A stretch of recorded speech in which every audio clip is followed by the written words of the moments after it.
का मुझे लगा कि यहाँ विद्वानों की प्रजा होगी, विद्वानों की सभा होगी, पर यहाँ मेरे शरीर पर हँस रहे हैं, जिसको बनाने वाला कुंभकार वो है, जिसने डिसाइड किया है मेरे शरीर को। तो आप मुझ पर नहीं हँस रहे हैं, मेरे उस कुंभकार पर हँस रहे हैं जिसने आपको बनाया है। कृष्ण परमहंस पूछते हैं कौन? तो बाहर से आवाज़ आती है कि गुरुवर यही तो जानने आया हूँ। हाँ, जहाँ से जो भी सीखने को मिले व्यक्ति को सीखना चाहिए। ऐसा नहीं है कि सीखना चाहिए। जी कि कोई समाज का किसी को हीन भाव से नहीं देखना चाहिए या तिनका कबहू ननन दिए जो पायंतर होए, कबहू उनि उड़ी आखन पड़े अरे वाह! पीर घनेरी होए।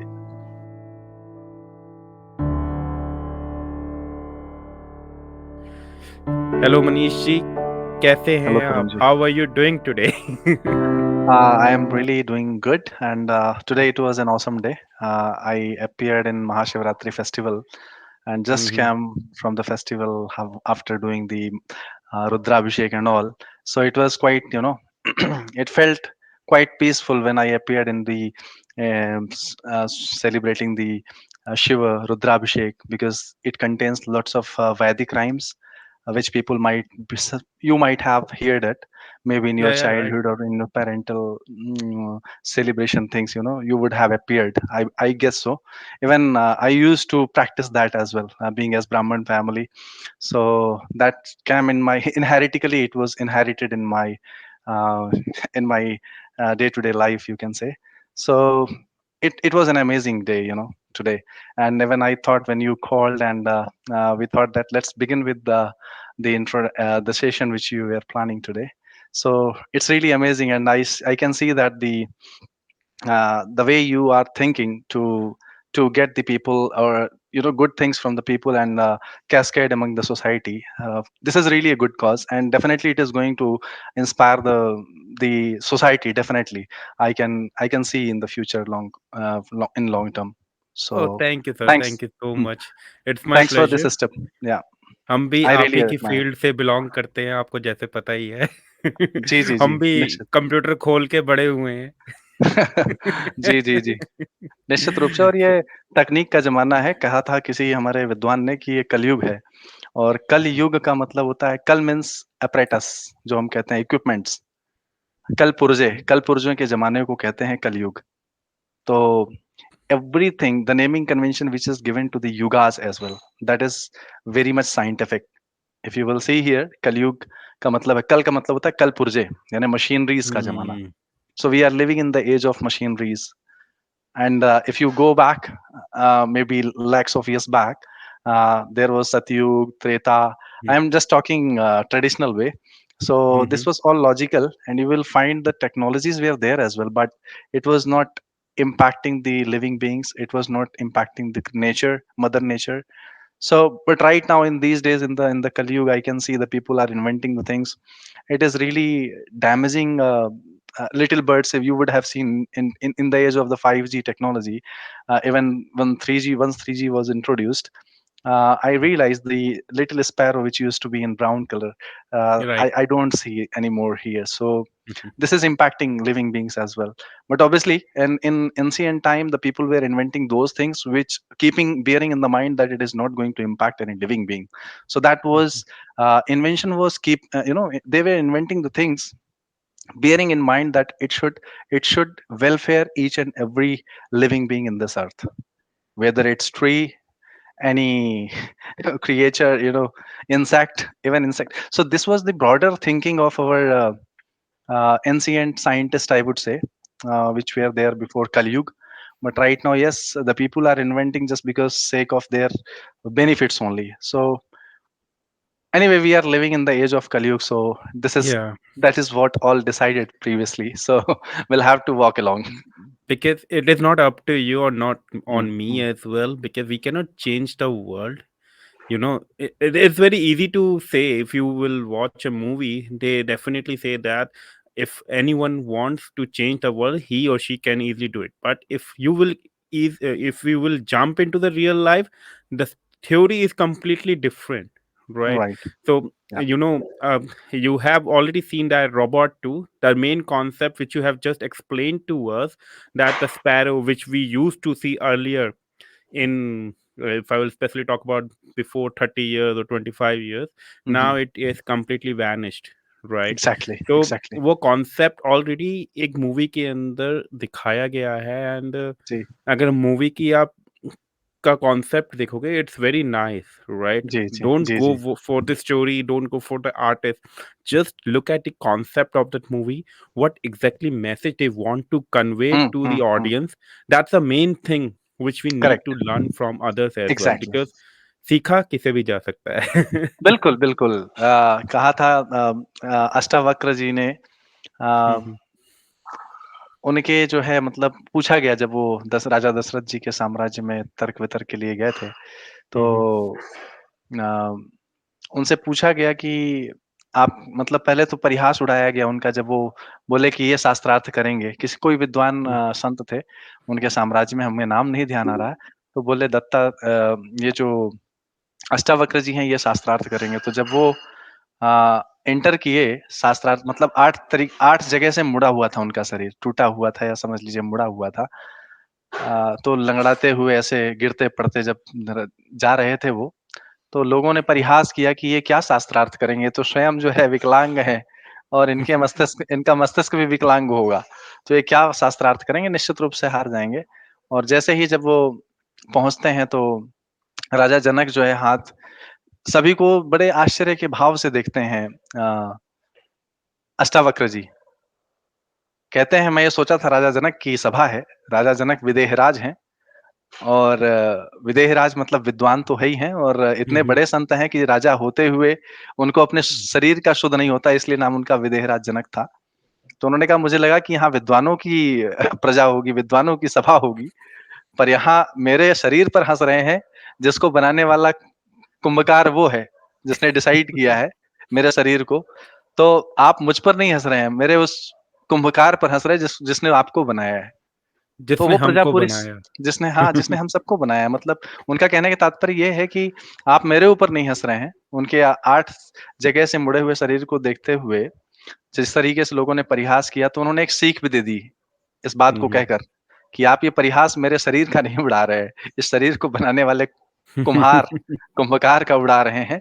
जिसने बनाया है आपको भी और मुझे भी तो राइट। तो लोगों को उनके इस वक्तव्य से ये बात समझ में आई कि ये कितना विद्वान है जब अरे ये वाह! स्टेटमेंट उन्होंने दिया तो लोगों प्रजा सन्न रह गई जो परिहास कर रहे थे तब विदेहराज जनक हाथ जोड़कर पहले ही खड़े क्षमा मांगे जनक जी कहते हैं कि हमें क्षमा कीजिएगा और ये प्रजा जो है समझ नहीं पाई किंतु आपकी विद्वता को मैं जानता हूँ आसन ग्रहण कीजिए और फिर वो पूछते हैं लोग कि आपके कितने गुरु हैं तो उन्होंने कहा मेरे 24 गुरु हैं उनमें मकड़ी चींटी सबका नाम लेते हैं वो तो सभी से सीखने को मिलता है आपने जो बात कही थोड़ी कथा मैंने लंबी कर दी लेकिन हाँ जहाँ से जो भी सीखने को मिले व्यक्ति को सीखना चाहिए ऐसा नहीं है कि सीखना चाहिए।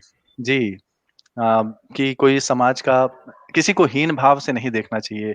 यहाँ तक राइट। कि यदि सुई भी है वो कार्य आती है, रेत जो है वो घर बनाने के काम आता है, बहुत तुच्छ चीज़ है। तुलसी तिनका कबहु ननन दिए जो पायंतर होए, कबहि कबहु उनि उड़ि आखन पड़े अरे वाह! पीर घनेरी होए। तो उस तिनके तक को कहा है कवि ने कि उसकी निंदा नहीं की जानी चाहिए, क्योंकि वो भी कभी आपके लिए पीड़ा का कारण बन सकता है यदि आप निंदा करेंगे तो। तो सबका अपना अस्तित्व है, जो भी इस चराचर जगत में भगवान ने जिसको बनाया है तो each and every living being has its own role. Right. अब आप अपने बारे में मैं थोड़ा जी, संक्षेप में सुनना चाहूँगा आपके बारे में कि exactly who is Manish Tiwari exactly, क्योंकि हम ये नहीं बोल रहे tell me about yourself, we are not here to take your interview because we are not eligible to take your interview right now. We are जी, जस्ट डिस्कसिंग, क्योंकि आपके बारे में आपके फ्रेंड्स जानते हैं, आपकी फैमिली जानते हैं, आपका सर्कल जानता है, जितने भी आपके यूट्यूब के ऊपर सब्सक्राइबर है, वो जानते हैं, लेकिन जी। पर्सनली कोई नहीं जानता, सब नहीं जानते। तो एक ज़रा हम आप अपने बारे में वो कहते हैं हिंदी में संक्षेप में बताइए। संक्षिप्त में बताऊँगा और आप आपकी बात से मैं शुरू करता हूँ। धन्यवाद, आपने बहुत अच्छा जो है ये बड़े अच्छी सोच के साथ आपने ये शुरुआत की है और मैं इस मुहिम को मतलब ईश्वर के चरणों में, महादेव के चरणों में, उस परमात्मा के चरणों में समर्पित करता हूँ और सबके लिए चराचर जगत के लिए कल्याणकारी हो, जिसे जो कुछ भी सीखने को मिले, जैसे दत्तात्रेय जी की हमने बात की, अष्टावक्र जी की बात की, तो जिससे थोड़ा बहुत कुछ हमसे सीखने को मिल जाए तो हमारा शायद ये जीवन भी धन्य हो जाएगा। चाहे वो पंक्तियों से हो, चाहे व्यक्तित्व से हो, चाहे किसी भी विचारधारा, चाहे इस इंटरव्यू के माध्यम से हो। तो बहुत-बहुत आभार आपका हमें आमंत्रित करने के लिए सर्वप्रथम। और आपका भी अपना प्रीशियस टाइम देने के जी, जी। लिए। तो जैसा आपने इंट्रोडक्शन संक्षेप में दे ही दिया तो मैं शुरुआत करता हूँ कि अ, विवेकानंद जी जब गए स्वामी रामकृष्ण परमहंस के पास, तो गेट खटखटाते हैं और अंदर से रामकृष्ण परमहंस पूछते हैं, "कौन?" तो बाहर से आवाज़ आती है कि गुरुवर यही तो जानने आया हूँ कि मैं कौन? तो still lot of things to discover who am I? And I think I need to travel more and more in this life. So I'm still discovering my own talent, my purpose of the life. But yes, what I have discovered so far, let me try to introduce. जो भी मुझे पता चला कि मैं क्या हूँ और किस लिए बना हूँ, तो मैं पेशे से ऑब्वियसली जैसा आपने बताया आईटी मैनेजर हूँ, and user services operations manage करता हूँ एचसीएल में।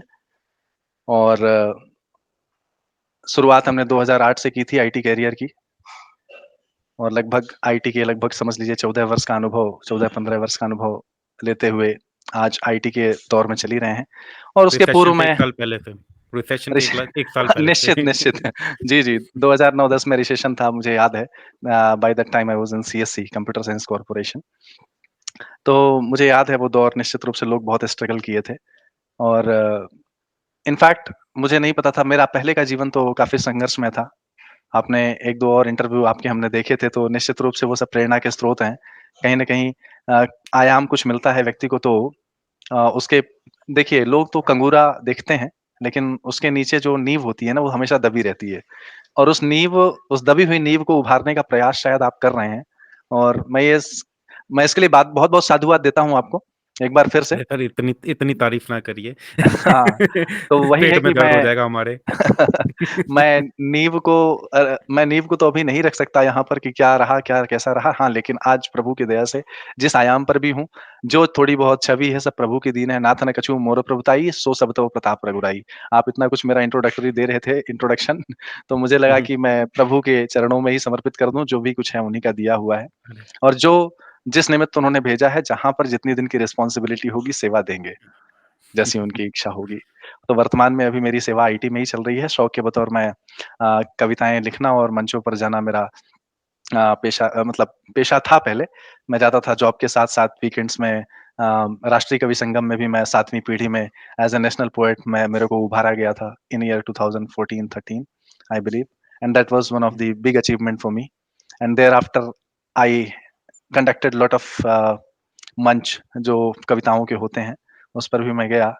डॉक्टर साहब, डॉक्टर कुमार विश्वास जी या और मैं बात वीरेंद्र करने ही वाला सोलंकी था जी, उनकी। सभी सभी का सानिध्य प्राप्त हुआ, हरिओम पवार जी। तो ये कुछ अच्छे नाम हैं, डॉक्टर विष्णु सक्सेना जी गीतों के राजकुमार कहे जाते हैं। तो सभी का सानिध्य मिला, सभी का स्नेह मिला। हाँ, थोड़ा आईटी जो है, चूँकि आईटी लाइफ़ आपको पता है कितना ऑक्यूपाइड रखती है, तो हुँ, समय हुँ। कम मिल पाता है। हाँ, लेकिन समय जितना भी मिलता है तो शौक में हम अभी भी देते हैं और अभी भी उसी पथ पर चल रहे हैं।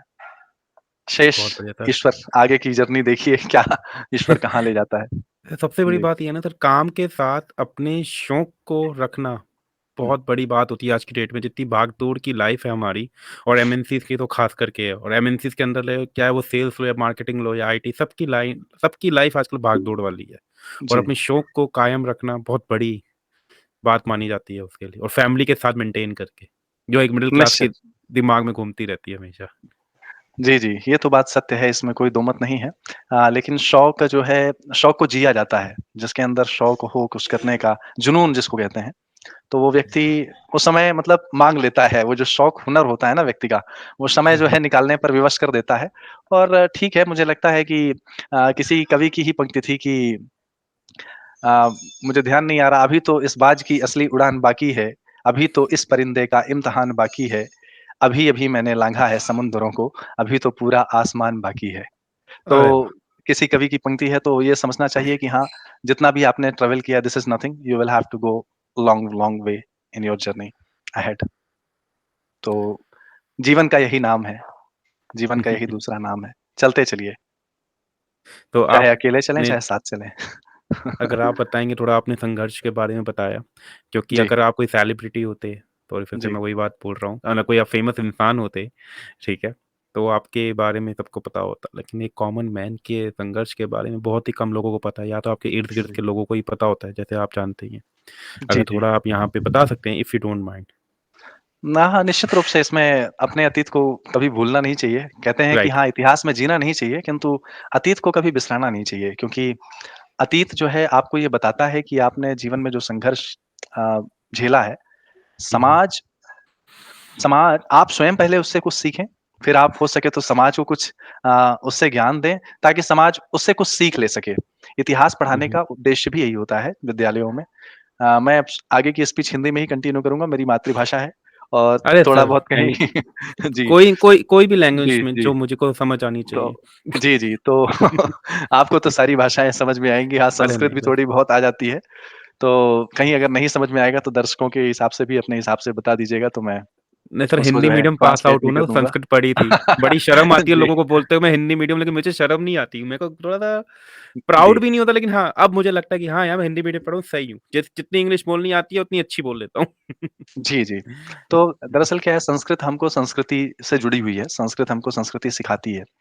तो ख़ैर वो बात सही है। अब आपने बात की थी कि जीवन के संघर्ष के विषय में, तो अब मैं शुरुआत करता हूँ। मुझे याद है जब से होश सँभाला, लगभग हमें पता है मेरे पिताजी जो है प्राइवेट विद्यालय में शिक्षक थे और उस समय महज़ रुपए लगभग उनकी आय थी 1000 डेढ़ हज़ार रुपए पर मंथ की इनकम थी और इसके अतिरिक्त वो ट्यूशन वग़ैरह पढ़ाते थे, चूँकि प्राइवेट विद्यालय में शिक्षक थे। तो इतनी आमदनी नहीं हुआ करती थी कि घर में सब जैसे अ, हमारे क्लासमेट्स हुआ करते थे या बच्चे हुआ करते थे, तो उस हिसाब से मतलब उस स्टैंडर्ड का जीवन जी सकें। इनफैक्ट कभी पिताजी का विद्यालय में ट्रांसफ़र भी हो गया, तो 7 किलोमीटर पैदल जाना, 7 किलोमीटर पैदल आना।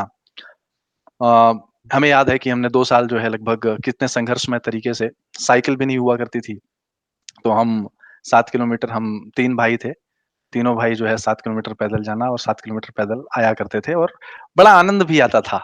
और ये समझिए कि उस यात्रा के दौरान इतने कई लोग परिचित हो गए।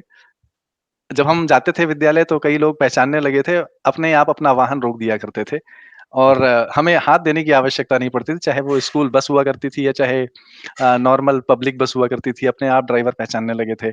जो आते-जाते थे रेगुलर ड्यूटी वाले भी एनटीपीसी के कैंपस में हुआ करता था हमारा सरस्वती का विद्यालय। तो इस जीवन में परोपकार करने वाले लोग भी हमने ये देखा कि कम नहीं हैं। परोपकाराय वहन्ति गावः, परोपकाराय वहन्ति नद्यः, परोपकाराय इदं शरीरम्। तो हिंदी में अगर कहें, संस्कृत में मैंने पढ़ दिया कि नदियाँ ना पिएँ कभी अपना जल, वृक्ष न खाएँ कभी अपना फल, अपने तन को, मन को, धन को, देश को दे दे दान रे, वो सच्चा इंसान रे।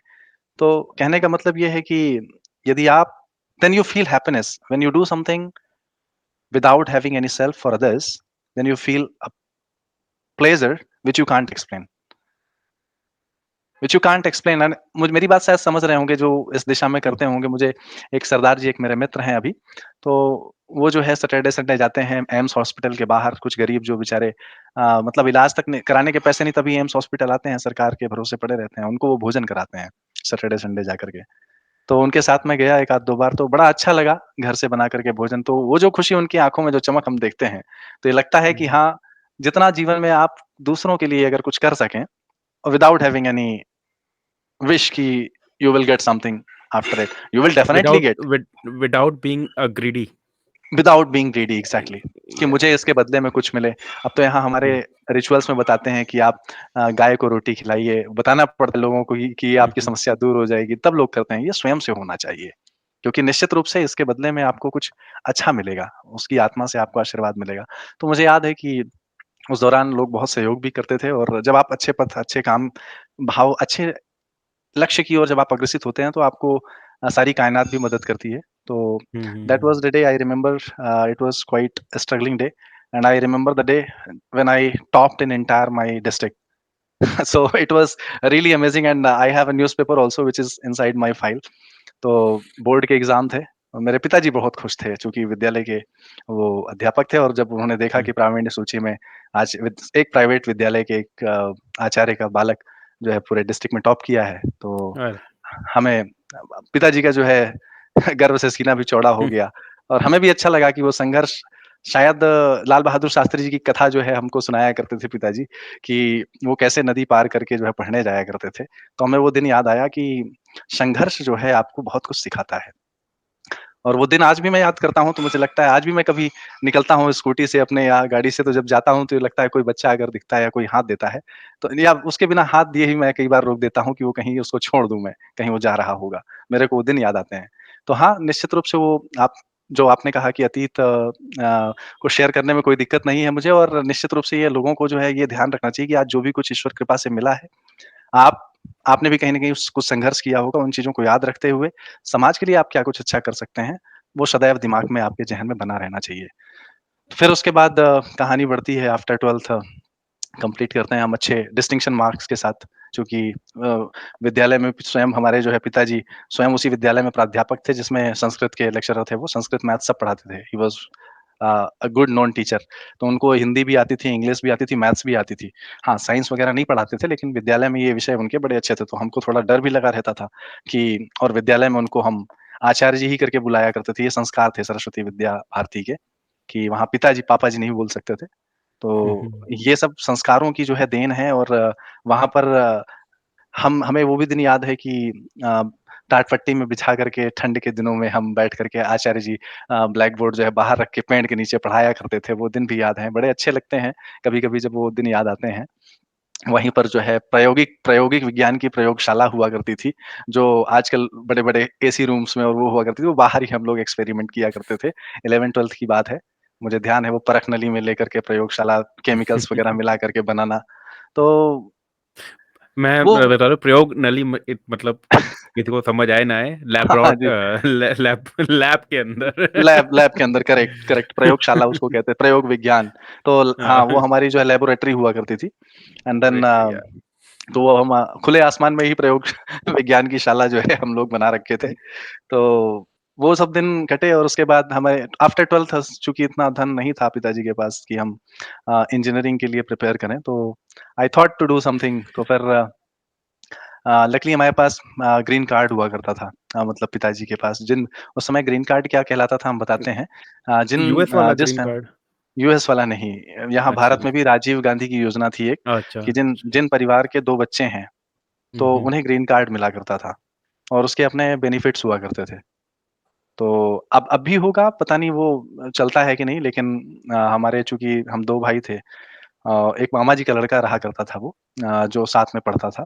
तो हम 2 भाई थे, तो ग्रीन कार्ड मिला हुआ था, तो उसमें क्या था कि जनरल वर्ग में होने के बावजूद भी उसकी उसकी मदद से हमको जो है कुछ रियायत मिल जाती थी, आपके पॉलिटेक्निक या इंजीनियरिंग के फीस में।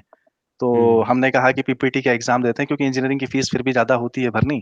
तो फिर हमने प्री पॉलिटेक्निक की टेस्ट का एग्ज़ाम दिया, उसमें हमारा मेरिट में नाम अच्छा आ गया।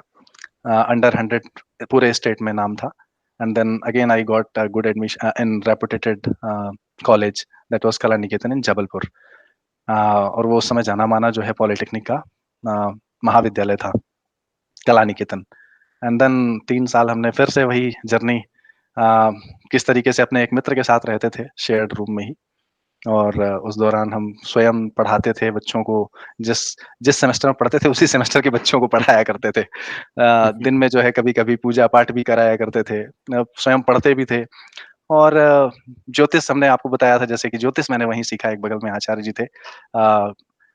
कमलेश, आचार्य कमलेश जी करके नाम था उनका। तो मैं मेरा जीवन उनके लिए भी बहुत आभारी है, क्योंकि उन्होंने हमको ज्योतिष में बहुत कुछ उन्होंने ज्ञान दिया।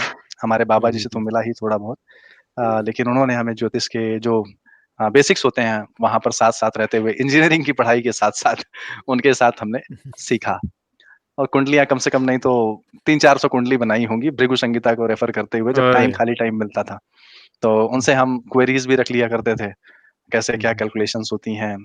तो ये सब धीरे-धीरे वहाँ इंजीनियरिंग के साथ-साथ, मतलब पॉलिटेक्निक के साथ-साथ ये भी हमने शिक्षा ली। हुँ, हुँ। और फिर लकीली समझ लीजिए कि कैंपस में सिलेक्शन जो है मेरा 3 जगह हुआ इन 5th semester when I was appearing. तो म मुझे आज भी वो दिन याद आता है कि कितना हमने संघर्ष किया था। हाँ, उसके पहले मैं आपको ज़रूर बताना चाहूँगा कि 12th के बाद एक एग्ज़ाम हुआ करता था आर्मी में, बैंगलोर में मैं गया था एसएसबी के लिए, है ना? उसमें एसएसबी सर्विस सिलेक्शन बोर्ड जो है वो that was on merit basis, not through NDA. तो उसमें मेरा चयन हो गया था based on my age I told कि I was top scorer in my school and college both. तो I appeared there and then I got rejected because of my communication. Because hmm, हम छोटे कस्बे से पढ़े हुए थे. अंग्रेजी भाषा इतनी नहीं थी कि बैंगलोर या गोवा के लड़कों के या मुंबई के लड़कों के बीच इतनी इतनी फ्लुएंसी में बात कर सकें या अपनी बातों को रख अब सकें. अब तो माशाल्लाह बहुत अच्छी बोल लेते हैं। अब निश्चित रूप से ही प्रभु की दया है और वो परिस्थितियां सिखा देती हैं. And the day I remember, वो दिन मुझे भूलेगा नहीं. मैं गया था, हालांकि मुझे किराया आने जाने का आर्मी से मिला था. वहाँ रुका भी था एसएसबी में, तो उनकी तरफ से व्यवस्था सब कुछ थी. लेकिन जिस दिन मैं बैंगलोर से लौटा तो मेरे को मन में कहीं क्षोभ था. ये अंग्रेजी भाषा, चूंकि ज्ञान तो था हमारे अंदर, रीजनिंग वगैरह चाहे निकाल लेना, चाहे नेवी भी का भी निकाला था, आर्मी का भी निकाला था. हम्म, लेकिन ये लगा कि कहीं न कहीं मुझे ऐसा समझ में आया कि भाषा जो है एक बैरियर जो है बनती जा रही है अपने भारत देश में ही रहते हुए. फिर मैंने वहाँ से लौटने के बाद पॉलिटेक्निक कर ही रहा था, तो शीशे के सामने खड़े होके अंग्रेजी का स्पीच देना शुरू किया मैंने. डेली न्यूज़पेपर पढ़ना शुरू किया और शीशे के समक्ष खड़े होके बोलना शुरू किया. Then gradually it gave me lot of confidence. Public speech देने में मुझे दिक्कत नहीं थी, झिझक नहीं थी, क्योंकि बचपन से ही मैं जब विद्यालय में पढ़ता था तो कविता के शौक थे, तो वहीं कविता लिख करके पढ़ा करते थे. तो पब्लिक स्पीकिंग की कोई फ़ियर एज़ सच नहीं था हमारे अंदर. लेकिन हाँ, भाषा एक जो है ज़रूर अंग्रेजी पर इतनी पारंगत नहीं थे हम. फिर धीरे-धीरे अंग्रेजी भाषा को हमने पढ़ा, डिबेट करना शुरू किया अपने कॉलेज में ही, जिस कॉलेज में पढ़ते थे. And you will not believe that just because of my communication and obviously I had good marks in entrance and other exams wherever I pursued. But specifically, I got recruited in the three organizations. Two were IT organizations. One was the Computer Science Corporation, and other was HCL during campus itself. But I decided to join CSC. The people told that this is the USA's firm-based company, which is quite well reputed than HCL. Then I decided to join CSC. Another company was ETV Hyderabad, where Okay. I got the field job. I had to do the field job, but aspiration was like, to pursue the job in terms. I was quite aspirant to learn the computers technology, like you admitted early of this session. Mhm. तो हमने सोचा कि उसी दिशा में शायद कुछ आविष्कार, मतलब कुछ करें, कुछ हम बेहतर कर पाएंगे, ऐसा लगा मुझे.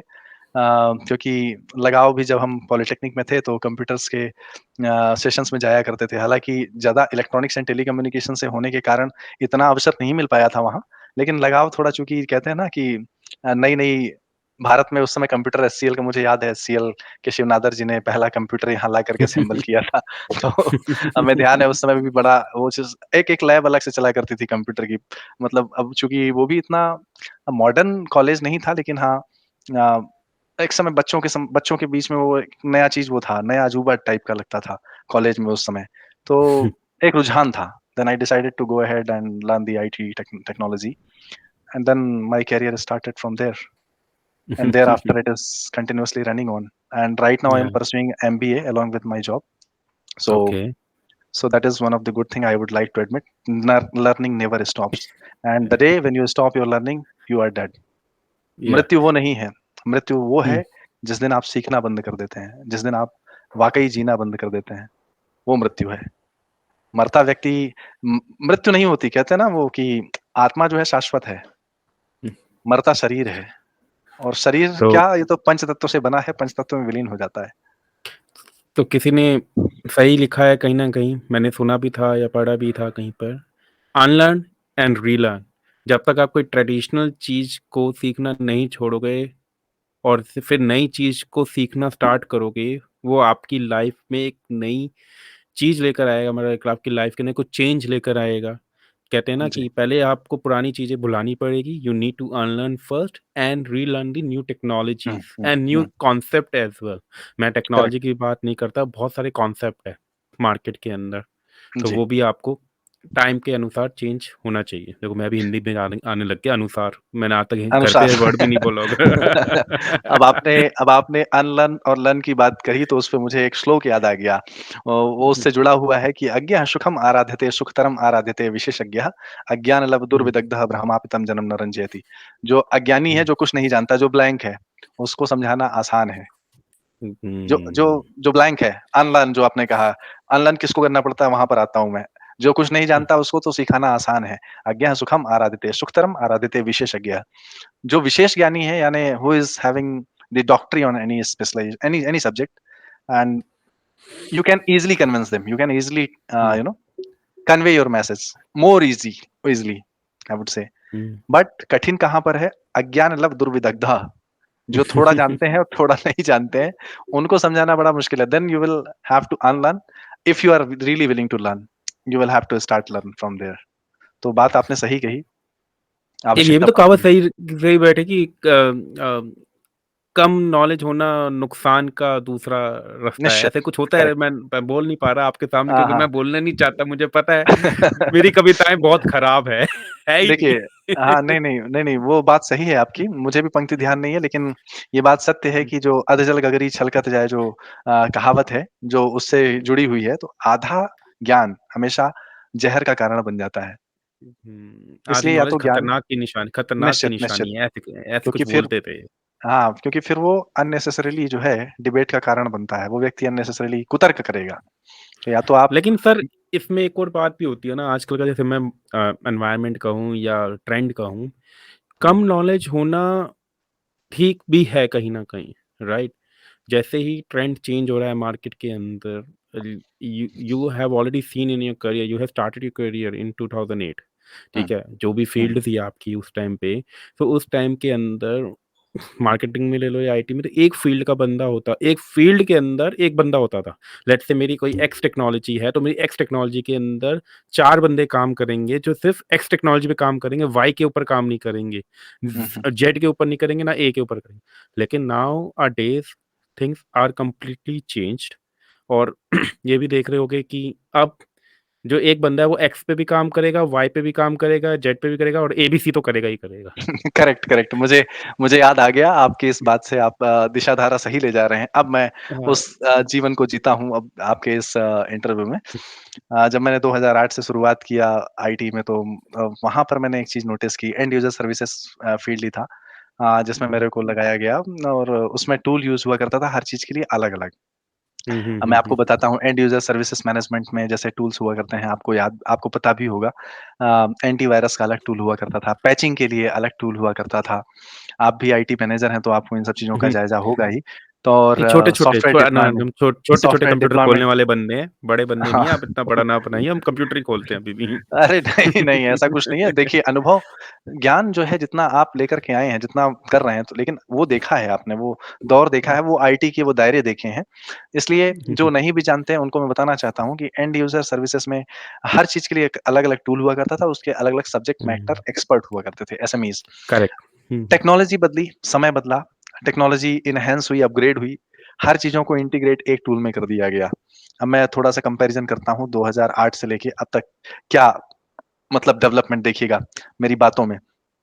सॉफ्टवेयर डिप्लॉयमेंट के लिए अलग टूल हुआ करता था। उस समय माइक्रोसॉफ्ट के ये एससीसीएम और एसएमएस इंट्यून वगैरह नहीं, अभी तो ये तो अभी की बातें हैं। उस समय जो है सीए का टूल हुआ करता था, कंप्यूटर एसोसिएट्स का यूनिसेंटर सॉफ्टवेयर डिलीवरी, जो कि सॉफ्टवेयर हुँ। डिप्लॉय करता था कंप्यूटर्स जो मैनेज करते थे रिमोटली। एंटीवायरस के लिए टूल हुआ करता था सीए का ही, ई-ट्रस्ट और भी अलग-अलग टूल, मैकेफी का भी उस समय चला करता था। आइज़ा अलग-अलग चलता टूल था, हुआ करते माइक्रोसॉफ्ट का हैं। हाँ, eyes Microsoft right, Aiza right. चलता था। Correct, correct. सिमेंटेक वगैरह तो हुआ ही करता था। तो हुँ, अलग-अलग टूल हुआ करते थे एंटीवायरस के लिए, पैचिंग के लिए डब्ल्यूसूस जाना जाता था, ऑपरेटिंग सिस्टम बिल्ड करने के लिए एमडीटी जाना जाता था, माइक्रोसॉफ्ट का टूल, और रिपोर्टिंग के लिए कोई अलग-अलग टूल अपना यूज़ किया करते थे। कोई इस अभी भी रिपोर्टिंग में और एनहांस हो गया है, तो रिपोर्टिंग का सेपरेट टूल अभी भी चल रहा है। लेकिन रिपोर्टिंग के अलग-अलग डेडिकेटेड टूल हुआ करते थे, और सब टूल को चलाने के लिए एक अलग-अलग एसएमई हुआ करते थे। अब एंड यूज़र की इन सारी सर्विसेज़ को इंटीग्रेट करके, जब एसएमएस में भी ये सब नहीं था, माइक्रोसॉफ्ट की टेक्नोलॉजी में एससीसीएम, सिस्टम सेंटर कॉन्फ़िगरेशन मैनेजर में ये सब सारी चीज़ें आईं, इनबिल्ट कर दिया। इवन एंटीवायरस का सॉल्यूशन भी डिफेंडर उसी में डाल दिया कि एंड सब पॉइंट कुछ प्रोटेक्शन उसमें आप डाल वहीं से दिया। मैनेज कर सकते हैं। रिपोर्टिंग भी उसी में है, ओएसडी भी उसी में डाल दिया। तो एक एसएमई को जो सारे काम अलग-अलग किया करता था, he should have the knowledge on all of these tech tracks. हुँ, पैचिंग भी उसी में डाल दिया। WCS is backing working as the back end. Patching के लिए वो टूल आज भी बैक एंड पे काम कर रहा है। लेकिन हाँ, टेक्नोलॉजी जैसे-जैसे एनहांस हुई, उसकी नीड बढ़ी। अब आप यदि उसके अनुसार अपने आप को अपग्रेड नहीं कर पा रहे हैं, तो you are lagging behind and you are getting hmm, outdated from the market. It means that right. you are losing your demand in the market. Hmm, So yes, जैसा हमने पहले ही कहा, जब तक जीवन है सीखते रहिए। सीखना ही जीवन है। हुँ। बढ़ते रहिए। और ये भी है, मैं और भी थोड़ा क्लियर करना चाहूँगा कि जिन टेक्नोलॉजीज़ के हमने नाम लिया है, they belongs to the infrastructure kind of things. ये करेक्ट। इंफ्रास्ट्रक्चर टेक्नोलॉजी से बिलॉन्ग करती है। अगर मैं डेवलपर की साइड में जाऊँ, पहले क्या होता था, क्वालिटी के लिए अलग होता था, जी। इम्प्लीमेंटर या कोडिंग लिखने वाले अलग होते थे, फिर उनको करेक्ट, इम्प्लीमेंट करेक्ट। अब वो भी अब मर्ज हो चुका है कि आपने कोडिंग लिखी, वहीं पर ऑटोमेटेड तरीके से टेस्टिंग हो जाती है, सारी की सारी क्यूए निकल जाता है, then after you can easily deploy the codes towards. Correct, अब टेक्नोलॉजी करेक्ट। हर जगह चेंज। आजकल तो एआई का ज़माना है। क्या राइट। पता मशीन आज हम लर्निंग, एआई। पॉडकास्ट कर रहे हैं, 3-4 साल बाद करुण नाम का एआई बन जाएगा, वही कर लेगा। उसपे क्वेश्चन आंसर करेंगे, वही कर लेगा। आजकल करेक्ट। तो वैसे ही एआई का ज़माना है। निश्चित, निश्चित, सही बात है। तो मुझे याद है कि मैं जब यूके में था, प्लांट में जाता था जगुआर लैंड रोवर के, तो वहाँ पर मतलब दौर है, कभी मशीन, इंजन सब फिट करने के लिए आदमी काम किया करते थे फैक्ट्रीज़ में, but when I saw how much technology has upgraded and right now AI and machine learning things have been implemented, incorporated. Obviously, these are the hands of developers who have designed those softwares, which are controlling the robots. And obviously, those robots are being controlled from the supercomputers, hmm, where again the software is being controlled by the developers, enhanced by them. So obviously, हाँ, समय technology बहुत dynamic है और हो सकता है आने वाले समय में जैसे-जैसे टेक्नोलॉजी अपग्रेड होगी, हमारी लाइफ और ईज़ी भी होगी, कुछ नुकसान भी होंगे उसके। मुझको तो नु मेरे को तो जी। नुकसान ज़्यादा लग रहे जी। हैं। जैसे हमने एक जीव का उदाहरण दिया, एक 3G और उस नेटवर्क से हमने उदाहरण दिया था। हाँ, स्कोप भी डेवलप होंगे निश्चित रूप से, इसमें कोई डाउट नहीं है। हम छोटी-छोटी हमें चिड़िया का जो छोटी-छोटी चिड़िया हैं या स्पैरोज़ कहो उसको, वो जी, एक्चुअली में नई टेक्नोलॉजी से आने से कहीं न कहीं उन पे इम्पैक्ट बहुत आएगा। करेक्ट, मुझे करेक्ट। जो निश्चित, असम्पशन्स आ रही है, आगे का पता निश्चित। नहीं क्या होगा। इनफैक्ट देखिए, हो ही चुका है। मुझे याद है कि सर्विस डेस्क की बात करते हैं। सर्विस डेस्क में पहले जितने एसोसिएट्स हुआ करते थे, मान लीजिए 20 टीम 20 बंदों की टीम हुआ करती थी, जो कि मैनेज करती थी लेट्स सपोज़ 10,000 यूज़र बेस को, है ना? हुँ, अगर 10,000 यूज़र बेस है तो 20-25 टीम टीम मेंबर्स की सर्विस डेस्क की टीम हुआ करती थी। अब जब रोबोट चैट आया, रोबोटिक चैट शुरू हुआ, बहुत सारी क्वेरीज़ यूज़र्स की ऐसे रिज़ॉल्व हो रही हैं। फिर उसके बाद इंटीग्रेशन हुआ, किसी को सॉफ्टवेयर कुछ चाहिए है, वो सॉफ्टवेयर सेंटर पब्लिश कर दिया या वो यूज़र सेल्फ सर्विस पोर्टल में जाके खुद ही ले लेता है ना? तो हुँ, these things have been leveraged. But yes, at the same time, when cloud is coming, I can see lot of scope still for the associates and techies to learn and enhance their knowledge and to grab the opportunities at the same time. देखिए, एक रास्ता बंद होता है तो 100 द्वार खुलते हैं। That I can clearly see. I can clearly see. And this is the fact actually. But yes, correct. you will have to upgrade. You will have to learn. हुँ, सीखते रहिए, बढ़ते रहिए, पता नहीं कहाँ मंज़िल ले जाए। जी, निश्चित। कभी-कभार तो ये डर लगता है, कोविड ने तो इतना डरा रखा रखा था उस टाइम के अंदर कि भाई कुछ भी कर हुँ। लो, पता नहीं कल हो ना हो, क्या करना है? जब 3 साल बाद निकले तो लोगों की 32 का उम्र से 40 ही हो गई। ये आपने बात सही कही, कभी-कभी इस पे उपहास भी ऑफ़िस में लोग उड़ाते हैं कि बताइए, लेकिन ठीक है, कोविड ने बहुत कुछ सिखाया भी। मुझे लगता है कि अ, अगर मैं जैसे मैंने शुरू से नाम बताया आपको, उसका विकारी नाम संवत्सर के बाद ये कोविड आया था और जो मुझे याद है कि हर चीज़ के पीछे बहुत बहुत लॉजिकल रीज़न है एंड दी धरती जो है गोल है। ये जो पृथ्वी है, हुँ। वो गोल है। ठीक वैसे ही बात करूँगा मैं, अब कोविड पे बाद में आता हूँ।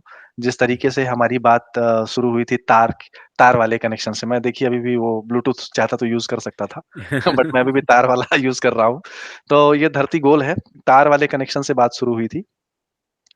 अ, टेलीफ़ोन के तार बिछते थे, तार से जो है केवल संपर्क सधता था। फिर धीरे-धीरे मोबाइल का ज़माना आया। तरंगे जो है जो आप हमारी मॉड्यूलेशन, डिमॉड्यूलेशन ये हवा में तरंगे जा रही हैं, modulation, demodulation MTS, BTS towers पे होकर के पैकेट्स जा रहे हैं एयर में। फिर समय आया और स्पीड टेक्नोलॉजी का तो फाइबर पे दुनिया वापस आ गई। अब आप देखेंगे कि समुद्र के नीचे फाइबर ऑप्टिक्स की केबल बिछाई जा रही हैं, एक अच्छी बैंडविड्थ के लिए, एक अच्छी वॉइस क्वालिटी के लिए। तो धरती गोल है साहब। हुँ। एक दिन आपको इन तारों पर जुड़ना पड़ेगा। तो अपने अपने तारों से जो है जुदा ना हो। जो जो भी वृक्ष अपने जड़ों से या जो पत्ते अपने शाखाओं से अलग हो जाते हैं, वो जल्दी सूख जाते हैं। किसी हुँ। लेखक की ही पंक्ति है, इसलिए आप सदा हरे-भरे रहें तो अपने जड़ों से जुड़े रहें और जड़ें ना छोड़ें। तो धरती गोल है, एक दिन घूम फिर करके वहीं आना है। ठीक वैसे ही जैसे विकारी नाम संवत्सर पे बात चल रही थी, तो वहाँ पर देखा दुनिया ने कितना बड़ा रौद्र रूप देखा एक छोटे से वायरस ने। कभी कल्पना नहीं की थी कि इतना सब कुछ हो जाएगा, दुनिया ने बहुत अपनों को खो दिया, मुझे भी वो दिन याद है। बहुत जो है पूरे भारत ही नहीं, पूरे विश्व में जो है बड़ी बड़ी त्रासदी का दौर था वो। लेकिन लोगों ने कहीं एक-एक लोग आगे बढ़ कर के एक-दूसरे की मदद के लिए भी तो अच्छा लगता था कि हाँ, जीवन इसी का नाम है। कम से कम दूसरों के लिए हमने पहली बार देखा कि संगठन बन कर के दूसरों के लिए माँग कर रहे हैं, लोग आगे आ रहे हैं। तो मानवता लोगों ने सीखा, कोविड ने ये सिखाया कि एक दिन आपको लेकर कुछ नहीं जाना है और साथ में यही जाएगा आपके, जो आपने अच्छा कुछ किया है, अच्छा कुछ धर्म कर्म कमाया है। That is what when you will remember for. आपने मानवता देखी, मैंने कुछ और देखा, सबने क अलग-अलग एंगल से, अलग-अलग सीन्स देखे। बहुत जी, ही बड़ा टॉपिक है वो। निश्चित, उसको निश्चित। मतलब अगर वो टाइम ने सिक लेकिन उस टाइम ने कुछ लोग ने अपने करीबी लोगों को खोया भी है खोया निश्चित और रूप से। कइयों के बिज़नेस भी लॉस हुए हैं, कइयों की जी, जॉब भी बड़ा लॉस हुई है, लेकिन कइयों के लिए करेक्ट, एक नई लर्निंग भी लेकर आई है। सत्य तो बात है। वो तो एक एक नेवर एंडिंग टॉपिक रहेगा आने वाले टाइम पे। लगता है कि अगर अब कोविड की वेव नहीं आती आगे, अब पता नहीं ऊपर वाला जाने। अब अगर नहीं नहीं आएगी। आती तो पक्का ये हिस्ट्री के अंदर 2 चैप्टर तो होंगे ही होंगे कंप्लीट इसके। निश्चित होंगे और इतिहास हुँ, व्यक्ति भूल जाता है और देखा जाए तो ये कोविड का अपग्रेडेड वायरस था जो 2000 कोविड हुँ, 18-19 के दौरान देखा दुनिया ने। ये हुँ, कोविड वायरस पुराना ही है। उसी का अपग्रेडेड वर्ज़न था। बट हाँ, ये अपग्रेडेड वर्ज़न। हुँ। वो सोशल मीडिया के थ्रू स्प्रेड भी हुआ। हाँ, हाँ, करेक्ट, करेक्ट और मुझे तो याद है कि कई लोगों की इतनी शारीरिक भगवान ने इस शरीर को बड़े बड़े तरीके से बनाया है और आपकी जो बॉडी है, वो किसी भी वायरस को मारने में सक्षम है। बशर्ते आप खान-पान अपने मस्तिष्क से जो है कंट्रोल करें, सोच से अपने मन के हारे हार हैं, मन के जीते जीत। कई लोग तो इस भय में मर गए कि कोविड हो गया उनको। बस ये हाँ, सोच-सोच डिप्रेशन के में ही खत्म चले हो गए, गए वो। डिप्रेशन में चले गए। ये देख कर हुँ, के न्यूज़ ने बहुत लोगों को तो न्यूज़ ने मार दिया। इतना जब डरा से मैं दिया न्यूज़ देखना बंद कर दिया। कि मैंने कई लोगों को देखा कि बगल में देख रहा है उसको कोविड हो गया है, पता चला वो बेचारा भले ही उसकी इतनी सीरियस कंडीशन नहीं थी बट वो सोच-सोच के बेचारा बगल वाला एक्सपायर हो गया। मैंने ऐसे भी बहुत सारे केस देखे। तो हाँ, आपको जीवन में संयमित रहना चाहिए, अपने खान-पान पर विशेष ध्यान रखना चाहिए, क्योंकि करेक्ट। जैसा खाए अन्न वैसा बने मन और रोकथाम prevention hmm, is better than cure जैसा कि ये प्रोब ही कहती है, तो किसी भी चीज़ के लिए रोकथाम करें तो वो ज़्यादा अच्छा है। और मदर नेचर जो एक अभिज्ञ आनंद करके एक मतलब एस्ट्रोलॉजर है, बहुत यंग एज का है। आप सभी को बताना चाहूँगा and he is very inclined, he speaks in English and he elaborates how this mother nature is created and he keeps a close eye on each planet's transitioning on daily basis using some he is using some tools and technologies actually I don't have, and he keeps predicting a lot of things which is becoming true as well.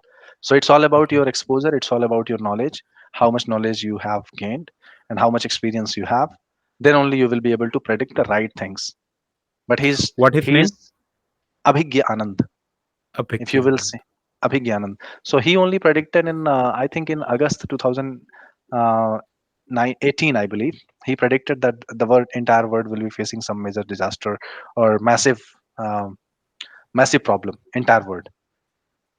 And that could be anything, but he predicted in August 2018 I remember.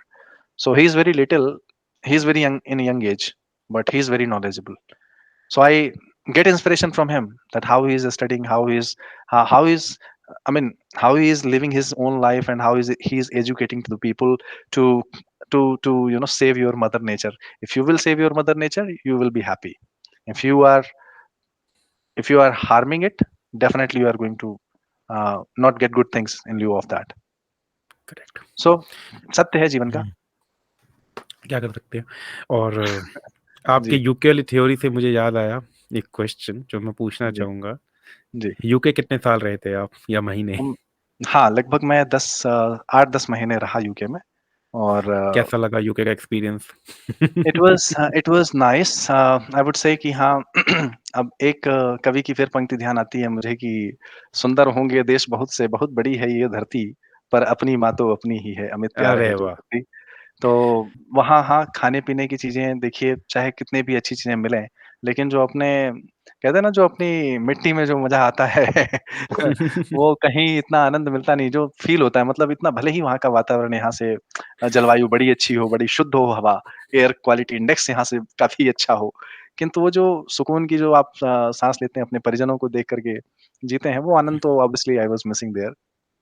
But हाँ, तो अच्छे आपको working experience का फ़र्क लगा, 10 महीने आपने वहाँ पे काम किया, फिर मैं आपको थोड़ा-सा प्रैक्टिकल एग्ज़ाम्पल दूँगा इसके अंदर। आप भी दे ही जी, रहे हैं, प्रैक्टिकल थ्योरी तो यहाँ हो ही नहीं रही है। जी। तो क्या फ़र्क लगा वर्क नेचर के अंदर यूके और इंडिया के अंदर? 10 महीने काफ़ी हुँ। लंबा टाइम होता है वैसे भी। हाँ, निश्चित रूप से। तो वहाँ पर अगर देखा जाए तो वहाँ चीज़ें काफ़ी सिस्टमैटिक हैं। एक तो पॉपुलेशन इतनी नहीं है। यूरोप की बात करें, यूके की बात करें तो और डेवलप्ड कंट्री है ऑब्वियसली। तो hmm, things are very systematic, even that is in terms of traffic, in terms of your uh, work routine, they are very punctual towards their timings, towards their meetings. यहाँ तो लोग थोड़ा late जाने का प्रचलन है, चाहे मीटिंग में अटेंड करना हो और चाहे किसी सभा में जाना हो। तो वो एक ट्रेंड बना हुआ है। हाँ, थोड़ा-सा ये कमियाँ हैं। So you will have to be very punctual. That is one good thing we should learn from their culture. We should we should learn good things from them. Like I have seen in the traffic also, अगर पैदल वाला आदमी जा रहा है तो वो red light नहीं भी है तो they stop their vehicle and they hmm. allows the walkers to cross the path, cross the road. तो ये चीज समझ में आती है कि they are giving respect even, क्योंकि यहाँ तो ये है कि अगर यहाँ पर बीएमडब्ल्यू या ऑडी लेकर चलने वाला व्यक्ति वो पैदल वाले को देखेगा ही नहीं, उड़ा भले देगा उड़ा अलग मारुति वाले देगा। नहीं देखते आजकल, मारुति वाले नहीं देखते आजकल। तो तो वही है, तो ये चीज़ें कुछ सीखने वाली हैं। हमें सम्मान करना चाहिए और यहाँ पर वहाँ पर हर एक जो सफाई कर्मचारी भी मैंने देखा, ऑफ़िस का जो वर्कर है, सफाई करने वाला, he is also getting the same respect like the any engineers और any other officer of the company is getting the same respect, same dignity they are getting. So this is something which we should learn, we should respect. Even यहाँ India में लोग देखते हैं कि वो सफाई वाला उसको हेय दृष्टि से देखते हैं, ऐसा नहीं होना चाहिए। वो भी अपना कार्य कर रहा है। समाज में हर एक व्यक्ति, जैसा हमने कहा, महत्वपूर्ण है, हर एक जीव। उसकी निंदा नहीं होनी चाहिए, उसकी उपेक्षा नहीं होनी चाहिए। So we should learn these things which I have observed there while living in and of course in terms of learning, India is really awesome, I would say still, because यहाँ पर पढ़ाई शिक्षा पर बच्चों का हो सकता है पेरेंट्स का प्रेशर है, वहाँ पर प्रेशर नहीं हुआ करता है पेरेंट्स का। तो बच्चे फ्री माइंड होते हैं। कुछ उसमें पढ़ने वाले जो होते हैं काफी पढ़ के निकल जाते हैं, जिनको अंदर से रुचि होती है। यहाँ तो पेरेंट्स के दबाव में बच्चा पढ़ता है। हमने ये देखा है कि अगर पेरेंट्स नाराज हो जाएंगे और बच्चे ने अच्छे नंबर नहीं लाए, यहाँ थोड़ा वो प्रेशर है। वहाँ पर ऐसा नहीं है। वहाँ जैसे अपने गुरुकुलों में पहले हुआ करता था ना कि बच्चे की रुचि क्या है, उस दिशा में उसको भेजा जाता था गुरु के द्वारा रिकमेंड करके। तो these things are now being driven there, which was happening in India also in ancient time. But right now, parents are enforcing to their kids to learn this, or you will learn in engineering, you will go on to the doctorate field.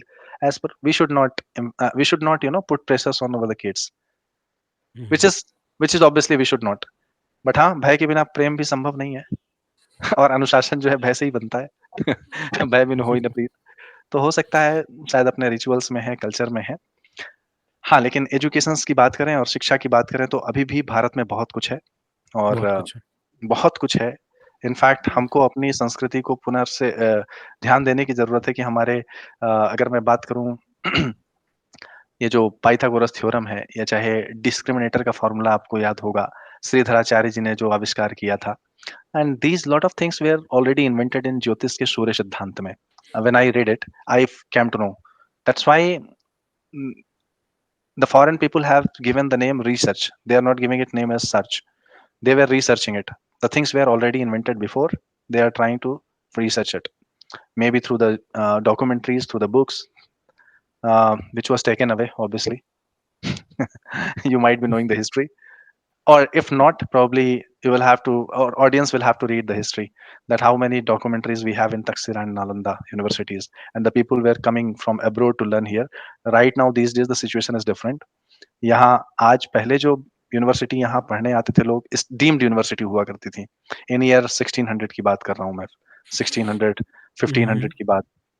तो ये दो हुँ, हुँ। University Bharat की बड़ी जानी मानी university हुआ करती थी, जहाँ बाहर बाहर से लोग आते थे पढ़ने के लिए।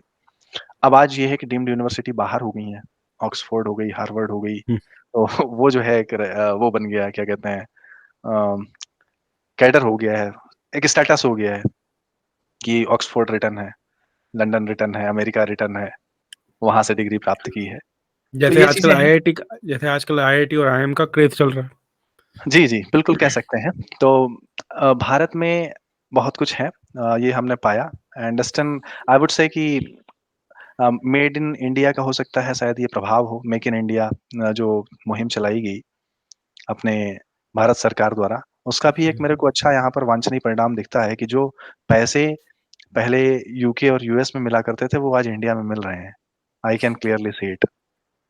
You can see it's it. Only मतलब यस जो आई जो कैन। अभी रिसेशन का जो टाइम चल रहा है, हुँ, आप तो न्यूज़ सुन ही रहे होंगे। मैं तो आई कैन आजकल तो Google I can feel Google ही हाँ। नोटिफ़िकेशन दे रहा है कि गूगल ने अपने 586 एम्प्लॉइज़ निकाल दिए। जी, जी, जी।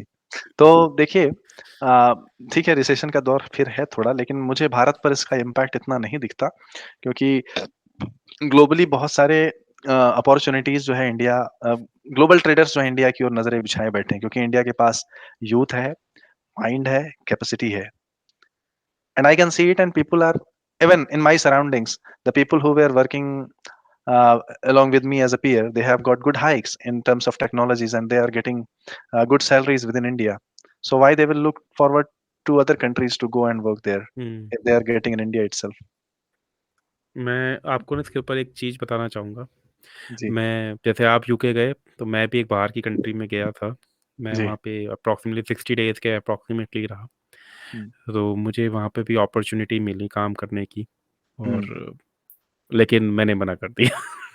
ओह!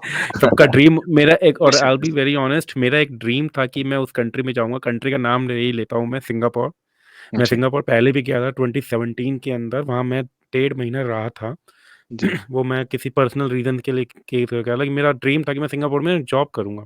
तो जी, before pandemic I again got an opportunity from Singapore in February 2019। तो उस टाइम पे बात बन नहीं पाई ड्यू टू पैंडेमिक। हुँ, हुँ, तो अभी रिसेंटली हाल-फिलहाल की बात है, 7-8 महीने की बात है। मुझे अपॉर्च्युनिटी मिली, अच्छी सैलरी भी मिल रही थी। अच्छी सैलरी तो नहीं कह सकते, वहाँ की मतलब जो एक बंदा मियाँ-बीवी की सैलरी होती है, उतने में हम रह सकते हैं और पैसा भी बचा सकते हैं। इतना बचा सकते हैं जिस टाइम पे जितनी हमारी नॉर्मल एक इंजीनियर की सैलरी होती है। सैलरी हुआ करती थी, जी, इ इतना महीना, 1.5 महीने की सैलरी वहाँ महीने में बच सकती है। लेकिन हुँ, मैंने क्यों ऑप्शन नहीं सेलेक्ट किया, क्योंकि जब मैं ये देख रहा था कि यहाँ पे ऑलरेडी इंडिया में पैकेज का हाइक बढ़ रहा है, अगर मुझे वो अगर अपॉर्च्युनिटी दे रहे, तो इंडिया में मुझे ईज़िली अपॉर्च्युनिटी मिल जाएगी। बिल्कुल, तो बिल्कुल, इसलिए मैंने वो डिनाई किया, क्योंकि मैं एक पर्सनल एक्सपीरियंस ऑलरेडी देख चुका हूँ। अगर आप बाहर की कंट्री में आपको चाँद-चौक सब कुछ देखते हो, बहुत लाइटनिंग है, बहुत सफाई है, डिसिप्लिन है, इज़्ज़त है, सब कुछ है। लेकिन एक चीज़ बड़ी मिसिंग है वहाँ पे, जी, जो मेरे को बड़ी खली 2 महीने के अंदर, शायद किसी और को भी खलती होगी, अकेलापन। जी, निश्चित, वहाँ पे निश्चित, तिवारी जी जैसे हमारे पास मामा जी नहीं होते, चाचा जी नहीं होते, ना बुआ होती है, ना फूफड़ होता है, ना फ्रेंड्स होते हैं। जी, फ्रेंड्स होते हैं वहाँ वहाँ पे, एक और भी बढ़िया है बाहर की कंट्री में, जिन्होंने बाहर की कंट्री का स्वाद चख चुके हैं, उनके लिए तो बड़ी बोरिंग वाली बात होगी। जिन्होंने नहीं चखा, जो चखना चाहते हैं, जी, तो चीज़ें बहुत शानदार है वहाँ पे, सब कुछ दिखता है, बहुत अच्छी लाइटनिंग है, सब कुछ है। लेकिन एग्ज़ैक्टली क्या है? अकेलापन। अकेलेपन से क्या आता है? Depression, stress. निश्चित, निश्चित, क्या कर लोगे आप? एक मियाँ-बीवी भी वहाँ रहते हैं, मियाँ-बीवी भी कितनी एक-दूसरे की शक्ल देख लेंगे, जब तक आपके पास बात करने के लिए नहीं है। आपके फ्रेंड्स हैं वहाँ पे, लेकिन वो जी। फ्रेंड ये ऑलरेडी बिज़ी है अपनी पर्सनल लाइफ़ के अंदर, क्योंकि वहाँ पे हमारे यहाँ कांताबाई नहीं आती झाड़ू-पोछा लगाने के लिए, आपको खुद ही लगाना पड़ता है। बिल्कुल, बिल्कुल, सत्य, सत्य कह रहे हैं आप। और ये अच्छी चीज़ है और मतलब जैसे यहाँ तो लोग कचरा फेंक देते हैं, सोचते हैं कचरा उठाने वाला आएगा, पर वहाँ पर जो है कोई हर व्यक्ति अपनी ज़िम्मेदारी समझता है, बाहर ये चीज़ अनुशासन है कि अगर डस्टबिन बना है, तो डस्टबिन में ही कचरा फेंकना है, रोड में नहीं फेंकना हुँ। है। तो ये और अपना-अपना अपने-अपने हिस्से की ज़िम्मेदारी सबको निभानी चाहिए। और हमारी इंडियन मेंटालिटी भी ऐसी है ना, मतलब मेंटालिटी, मैं हुँ, गलत मेंटालिटी नहीं कह रहा, जो हमारे रिचुअल स्टार्टिंग से चलते आ रहे हैं कि अगर हमारे बच्चे, चाहे आप जितने भी मॉडर्न हो जाओ, जी। आप बड़ी अच्छी सैलरी कमा रहे हो, 5 करोड़ दिन के कमा रहे हो, महीने के कमा रहे हो, इट डज़न्ट मैटर। लेकिन जब तक आपके बच्चे आपके जो रिचुअल्स को नहीं सीखेंगे, हुँ, हुँ। चाहे जी, कैसे भी रिचुअल हो, चाहे बंदा वो कोई सी भी फैमिली बिलॉन्ग, तो रिचुअल्स नहीं आते होंगे ना, आप भी कहीं न कहीं अंदर दिमाग आपका खराब ज़रूर होगा, यार इसको तो हमारे इस बारे में कुछ पता ही नहीं है। वो वहाँ जी। पे अगर आप अपने बच्चों को ग्रो करोगे वहाँ पे, और वहाँ की स्टडी और यहाँ की स्टडी में ज़मीन-आसमान का फ़र्क है, लेकिन प्रॉब्लम क्या है, वहाँ की पॉपुलेशन कम है, यहाँ की हुँ, पॉपुलेशन बहुत ज़्यादा ज़्यादा। है। वहाँ जी। अपॉर्च्युनिटीज़ भी उसी हिसाब से है जितनी उनकी पॉपुलेशन है। हमारे यहाँ पे अपॉर्च्युनिटीज़ पॉपुलेशन के हिसाब से नहीं है, लेकिन still we have an opportunities. Still we have right. Right. और हाँ, ये है कि उतना नहीं है अपेक्षाकृत हाँ, लेकिन इसलिए कॉम्पिटिशन भी है। मैं ये चीज़ स्वीकार करता हूँ चूँकि चाइना के हुँ, बाद अब शायद इंडिया आगे निकल गया है पॉपुलेशन के मामले में। हुँ, मैं कहीं पर सुन रहा था और यदि यदि यही गति रही तो चाइना के पास तो फिर भी ज़मीन ज़्यादा है, इंडिया के पास तो फिर भी उससे कम ही है। तो हाँ, बहुत वहाँ कम है। ध्यान देने की आवश्यकता है। जी, हुँ। क्षेत्रफल के दृष्टिकोण से तो इंडिया बहुत ही कम है। हाँ, लेकिन ये है कि सबसे ज़्यादा रशिया के पास प्रॉपर्टी, जिसकी पॉपुलेशन ही नहीं है। जिसकी पॉपुलेशन नहीं है, तो ठीक है एक आने वाला समय ये जो वसुधैव कुटुंबकम वाली जो बात किया करते थे हमारे ऋषि-मनीषी, ये पूरी धरती ही हमारा घर परिवार है। तो this is hmm, the word which we use here global trade trade आजकल ग्लोबलाइज़ेशन की बात जो हम करते हैं, ग्लोबलाइज़ेशन। तो वो जो ग्लोबलाइज़ेशन का कॉन्सेप्ट था वो हमारे रिचुअल्स में पहले ही था, वसुधैव कुटुंबकम। सारी धरती ही हमारा घर परिवार है। तो हाँ कभी हमारे एंसेस्टर्स यहाँ आए होंगे भारत में, भारत की खोज की हो, भारत की खोज वास्को डी गामा ने तो की नहीं होगी, भारत तो उसके पहले ही था। यहाँ का इतिहास बहुत पुराना है, आर्यन्स रहे, उनके बाद द्रविडियंस रहे, फिर न जाने कितने-कितने ट्रेडिशन के लोग यहाँ कई सभ्यता, कई संस्कृति को तो इतिहास बताती भी है कि हड़प्पा और मोहनजोदड़ो की संस्कृति भी थी, वो भी विलुप्त हो गई। न जाने कितनी संस्कृतियाँ आईं और गईं, ये वक़्त का पहिया है जनाब, चलता रहेगा। हाँ, वक़्त के साथ-साथ हमको जो है सार्थक अपने जीवन को सार्थक बनाने या कह लीजिए कि इस समाज को सही दिशा देने की कोशिश करनी चाहिए, ताकि वो सभ्यता संस्कृति ना मरे, वो संस्कार ना मरे, वो सदैव जीवित रहें, शाश्वत रहें। बस यही उद्देश्य है मानव होने का, क्योंकि प्रभु ने इस धरती पर सबसे बुद्धिमान इंसान को बनाया है। शक्तिशाली बल में हो सकता है हाथी हो या उससे भी बड़ी ब्लू व्हेल हो या कोई और जीव हो, डायनासोर था पहले। तो हाँ, लेकिन मस्तिष्क के मामले में मनुष्य के मस्तिष्क का मुकाबला कोई जीव नहीं कर सकता। मनुष्य एआई दुनिया कर का लेगा? सबसे बड़ा because AI is developed by us only ना, बाय ह्यूमन ओनली। तो ये बताइए कि बनाने वाला जो है कहा था राजा बलि ने, अब आपने एआई की बात छेड़ी है तो दृष्टांत सुनिएगा। जब बलि के पास भगवान वामन अवतार में जो है माँगने आए थे वरदान, तो उन्होंने जब 3 वरदान माँगे थे, 3 वरदान में उन्होंने 2 वरदान में ही सारा सब कुछ नाप लिया, धरती भी नाप लिया, स्वर्ग भी नाप लिया। तो उन्होंने कहा, "अब तीसरा पैर जो है कहाँ रखूँ? तीसरा पैर रखने के लिए तो कुछ बचा ही नहीं।" तो बलि ने बात कही थी। आपकी एआई पर मुझे ये बात ध्यान आ गई। बलि ने कहा कि अभी तो आपने जो है इस मालिक की संपत्ति पर अधिकार जताया है, मतलब आपने अधिकार जो है किया है, अभी उसका मालिक जीवित है, तीसरा पैर आप मालिक के ऊपर रखिए उसके। तो तो एआई को भी डेवलप करने वाला इंसान है। विमान इतने बड़े हमने ये सैटेलाइट बनाए, जो कि इतनी सारी इन्फॉर्मेशन ला रही हैं हमारे पास। इतने प्रकाश वर्ष में पहुँचने वाली हमने तरंगे बनाई जो कि दूर-दूर न जाने कितने हमारे प्लैनेट्स हैं जिनसे ये आविष्कार हमने एक आदमी का अनुपात कविता पढ़ी थी, आपको दर्शकों को भी बताना चाहूँगा कि मनुष्य का अनुपात कितना है। मनुष्य को ये पता ना चले हाँ, मनुष्य बुद्धिमान है, लेकिन मनुष्य को उसका अस्तित्व पता होना चाहिए कि वेयर ही इज़ लाइंग कि वो है कहाँ, कहाँ ठहरता है। तो आदमी के अनुपात की कविता का मैं थोड़ा-सा मतलब पंक्तियाँ तो मुझे पूरी याद नहीं है, लेकिन उसका भाव बता देता हूँ कि उसका भाव ये था कि एक कमरे में एक व्यक्ति है, उस कमरे में परिवार है और ऐसे कई परिवार मिलकर के एक समाज बनता है। ऐसे कई समाज मिलकर के एक जो है कस्बा बनता है। एक कस्ब ऐसे कई कस्बे मिलके एक जिला बनता है। कई जिले मिलकर के जो है प्रदेश बनता है। कई प्रदेश मिलकर के एक देश बनता है। ऐसे कई देश मिलकर के एक एक समझ लीजिए ग्रह बनता है, प्लैनेट जिसको कहते हैं जैसे धरती है और ऐसे कई ग्रह मिलकर के एक सौरमंडल बनता है। अरे वाह! ऐसे कई सौरमंडल मिलकर के आकाशगंगा बनता है। ऐसे कई सौरमंडल मिलके ऐसे ब्रह्मांड बनता है और ऐसे कई ब्रह्मांड मिलकर के आकाशगंगा बनता है और ऐसे कई आकाशगंगाएँ मिलकर के भी कुछ उसका नाम है, जो मुझे ध्यान नहीं है लेकिन समझ लीजिए कि ये कितना बड़ा विशालकाय रचना है प्रभु की। तो और ऑल ऑफ द सडन कोई चीज़ बनती नहीं है, ये तो तय है, ये बात समझिएगा। मैं एक एग्ज़ाम्पल ले रहा हूँ सिर्फ़ एक किस छोटी-सी जो कि आज के समय में भी काफ़ी महत्वपूर्ण है, मोबाइल है। ये इतनी सिस्टमैटिक है तो इसके पीछे कोई ना कोई माइंड होगा, हुँ, होगा? करेक्ट है। और हम इतने सिस्टमेटिक हैं, तो इसके पीछे भी कोई ना कोई माइंड होगा, दिमाग है। कोई दिमाग तो है। कोई भी चीज डार्विन की थ्योरी कहें या अचानक से कोई चीज पैदा नहीं होती, उसके पीछे कोई एक तंत्र काम करता है, कोई दिमाग कार्य करता है। चाहे वो जो चीज जितनी सिस्टमेटिक है, उसके पीछे उतना ही तेज दिमाग है। चाहे वो मोबाइल हो, फिर सैटेलाइट हो, कंप्यूटर हो, एरोप्लेन हो, या अब फिर बनाने वाले की बात करते हैं, प्लेनेट की बात करें, 23.5 डिग्री पे इंक्लाइंड है और इसकी रफ्तार हर घंटे उतनी ही है, बदलती नहीं है, कम नहीं होती। सूर्य भी अपनी धुरी पर उतनी ही गति से घूम रहा है और साथ ही साथ ये हमारा पूरा सौर मंडल भी उसी गति से चलायमान है आकाशगंगा में। सब तो बैलेंस्ड है। सब बैलेंस्ड है, everything is balanced and systematic also.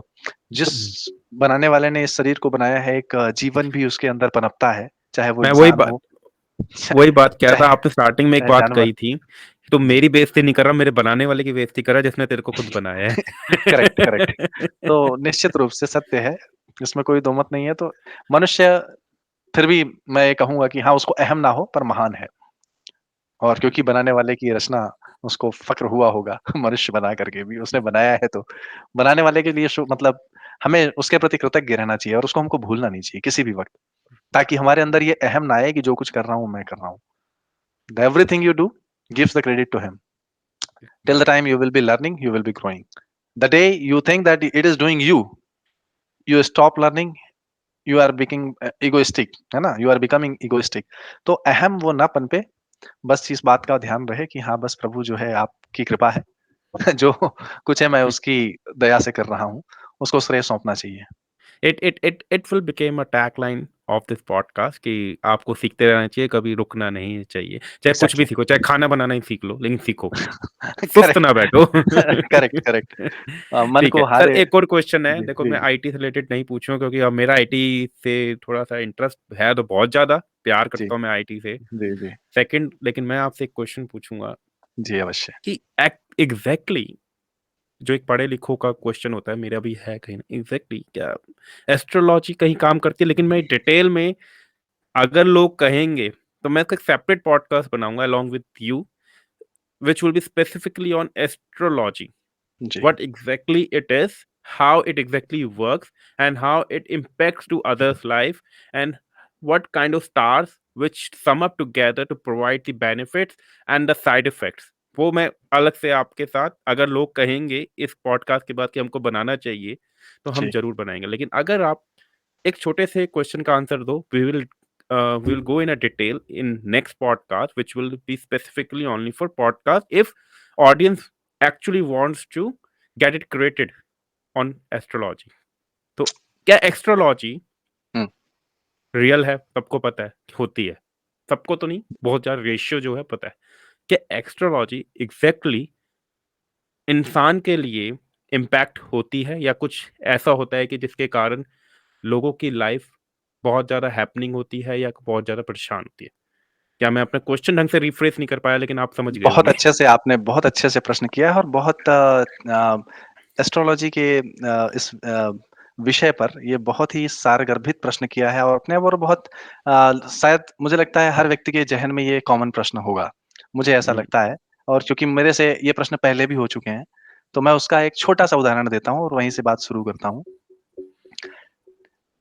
विज्ञान ने एक्यूवेदर बनाया है आज के समय पे और वो प्रेडिक्ट करता है कि इस क्षेत्र पर यहाँ बारिश होगी।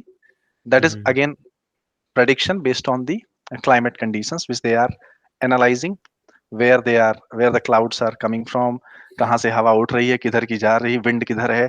So based on they predicts the weather for forecast, they do the forecast for a week, for a month and so on, so as much as their visibility has। ठीक उसी प्रकार से ये तो एक खैर चलिए वेदर की बात हो गई, फोरकास्टिंग की। जब हमारे पास ये सब सॉफ्टवेयर नहीं थे, जो हमारे पास पंचांग बना करते थे, चाहे वो सूर्य ग्रहण का रहा हो, तब तो हमारे पास सैटेलाइट भी नहीं थे, थे क्या? और नहीं थे। पंचांग हमारा बहुत पहले से चला करता था। मैं काशी विश्वनाथ के पंचांग की बात करता हूँ, जो बनारस से रिलीज़ हुआ करता था। ये बहुत पहले की परंपरा है, जबकि अ, मुझे लगता है सैटेलाइट तो प्रश्न ही नहीं उठता, 1600-1700 के दशक में रहा होगा। नहीं, नहीं था। और उसके पहले भी था इनफैक्ट, जो ये पंचांग निकला करते थे, उतना प्रचलित नहीं था, लोगों के घरों में नहीं हुआ करते थे, लेकिन उसमें ये क्लियरली लिखा जाया करता था 1 साल के दौर में कि कब सूर्य ग्रहण होगा, कब चंद्र ग्रहण होगा, वो तिथि, वो समय, वो दिनांक, सब कुछ मेंशन हुआ करता था और आज भी होता है। हाँ, आज जो है सॉफ्टवेयर्स हो गए हैं, अंतर इतना है कि आज सॉफ्टवेयर्स बन करके उसमें बता देते हैं कि ये सूर्य ग्रहण इस डेट को इधर-इधर, चूँकि सब सैटेलाइट मॉनिटर कर रहा है हर प्लैनेट्स की मूवमेंट, कब चंद्रमा और धरती के बीच में सूर्य और धरती के बीच में चंद्रमा आएगा। तो ये सब ब्ला-ब्ला थिंग या कोई चीज़ प्लैनेट जो है किसके बीच में कब आएँगे, वो देख कर के प्रेडिक्ट कर देते थे कि इस डेट में आएगा। लेकिन हमारी जो गणित की, जिसको मैं सूर्य सिद्धांत में से जोड़ रहा हूँ, क्योंकि astrology is nothing, it is based on the just calculations, जिसका बेस है सूर्य सिद्धांत, जिसको हम कहते हैं गणित। तो सूर्य सिद्धांत में सूर्य से लेके पृथ्वी के बीच की दूरी को, या चंद्रमा से लेकर के जो चंद्र कुंडली जो बनती है, चंद्रमा से लेके धरती के बीच की दूरी को 27-28 नक्षत्रों में बांटा गया to calculate the things. So this is nothing. It's all about the measurement, how the planets are moving, and how, because they were well knowing. Our rishis were very much aware about the motions of the planets, even when the satellites were not there. Because if you will read the clause जो उन्होंने लिखे हैं, phrases, उसमें आपको मैं वो पूरा संस्कृत में मैं वेद की नहीं पढ़ सकता हूँ, क्योंकि मुझे इतना याद भी नहीं, लेकिन व्हाट आई अंडरस्टूड, उसमें ईच एंड एवरी प्लैनेट की मूवमेंट्स और सब कुछ जो है डिस्टेंस वगैरह समराइज की है। तो 27-28 नक्षत्रों पर के बेसिस पे इस डिस्टेंस को बांटा गया और फिर उसके मूवमेंट के हिसाब से क्या प्रेडिक्शन की गई, वेदर की प्रेडिक्शन की गई, या सूर्य ग्रहण चंद्र ग्रहण की प्रेडिक्शन की गई। उसी हिसाब से मुहूर्त बनने शुरू हुए कि वेदर सही रहेगा तो ये कार्य किया जा सकता है, ये क्लाइमेट कंडीशन ठीक रहेंगी तो ये कार्य संपादित किया जा सकता है। वो मुहूर्त जो निकलते थे उस समय पंडित जी के पास जाया करते थे, आज भी लोग जाते हैं कि मुहूर्त बता दीजिए, गृह प्रवेश करना है, विवाह कराना है। तो मुहूर्त का मतलब, this was totally logical actually. Right now people might say कि ये अंधविश्वास है, बट कोई भी चीज बनी है और मैं तो चूंकि उसको समझता हूँ, जो लोग समझते हैं उसको, उस पर प्रश्नवाचक चिन्ह वो तो नहीं उठा सकते हैं। हाँ, आप समझने की कोशिश करेंगे तो आपको समझ में आएंगे तथ्य। अब रही बात, अब उसका प्रभाव, मौसम का प्रभाव ग्रहों की चाल से हर क्षेत्र पर पड़ता है, चाहे वो ज्वार भाटा समुद्र पे पड़ता हो चंद्रमा की गति से, या चाहे समझ लीजिए कि वनस्पतियों पर किसी क्षेत्र पर दबाव का प्रेशर पड़ना या बारिश का होना। तो ये सब चीजें कहीं न कहीं प्लैनेटरी ट्रांजिशन से जुड़ी हुई हैं। अब उसका प्रभाव मनुष्य पर भी निश्चित रूप से पड़ता है, क्योंकि वो जिस नक्षत्र, जिस लग्न पर जन्म हुआ है, उसके स्वभाव उससे प्रेडिक्ट होते हैं। और इसका मैं ज्वलंत उदाहरण बस इतना देना चाहता हूँ कि मर्यादा पुरुषोत्तम राम, यदि हम अपने उसमें आइडियल मानते हैं, भगवान नहीं भी कहते हैं मान लीजिए, यदि वो हमारे आदर्श हैं, तो उनके जीवन में भी संघर्ष था। जबकि ज्योतिष में 36 गुण उनके भी मिले थे। क्या कहते हैं, एस्ट्रोलॉजी में माँ सीता और राम के, तो लोग प्रश्नवाचक चिन्ह उठाते हैं। उनके गुण इतने मिले तो उनके जीवन में संघर्ष क्यों थे? तो हर व्यक्ति इस धरती पर आया है, तो कहीं न कहीं कर्म प्रधान विश्व करि राखा, जो जस करई सो तस फल चाखा। कर्म तो प्रधान है, कर्म की आपको स्वतंत्रता है। ठीक उसी प्रकार जिस प्रकार आपको माता-पिता जन्म देते हैं और ये चाहते हैं कि बच्चा अच्छा करे, ठीक उसी प्रकार ईश्वर ये चाहता है, ईश्वर सबका मालिक है। ऑलमाइटी, चाहे उसको अल्लाह कहें, चाहे भगवान कहें, चाहे परमात्मा कहें, चाहे जीसस गॉड कहें, व्हिचएवर वर्ड वी, क्योंकि उसके नाम कई हैं, उसको आप कुछ भी नाम दे सकते हैं। तो उसकी भी अपेक्षा इतनी है कि हम अच्छा करें, अच्छे से रहें और जितना हो सके भला करें। हाँ, तो वहाँ पर कर्म जो है आपके पिक्चर में आते हैं, कर्म की स्वतंत्रता आपको है। किंतु कर्मों के आधार पे जो आपने लिख लिया है, चाहे आपके अतीत का हो, पहले का रहा हो। मैं अतीत, चूँकि किसी ने कोई पुनर्जन्म की बात नहीं मानता, तो मैं वहाँ पर नहीं जाना चाहूँगा। लेकिन हाँ, आपने, यदि आज आपकी उम्र 22 वर्ष की है, तो आपने उसमें जो भी अपने कर्म के द्वारा लिखा है, उसको आपको फल मिलना ही मिलना है। वो फल कहीं नहीं जाना है। तो this is all about your astrology tells what you are carrying and what you will get. This is actually, So, I would say this is actually a mirror. Astrology, your astrology, astrological, I would say, Kundali is nothing. It is just a mirror which gives the information.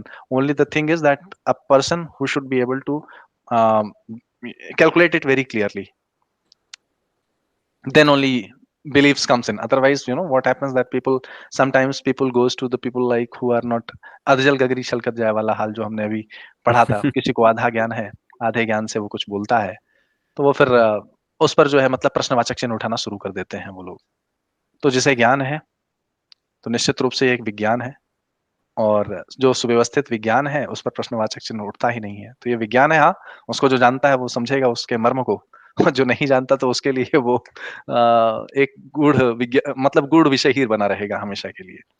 तो या नहीं, तो मैं आपको इसको समझना। Detail में जानना चाहूँगा, जी, क्योंकि जी, मेरे जितने भी सर्कल है, देखो, मैं उसमें अपना नाम नहीं लूँगा।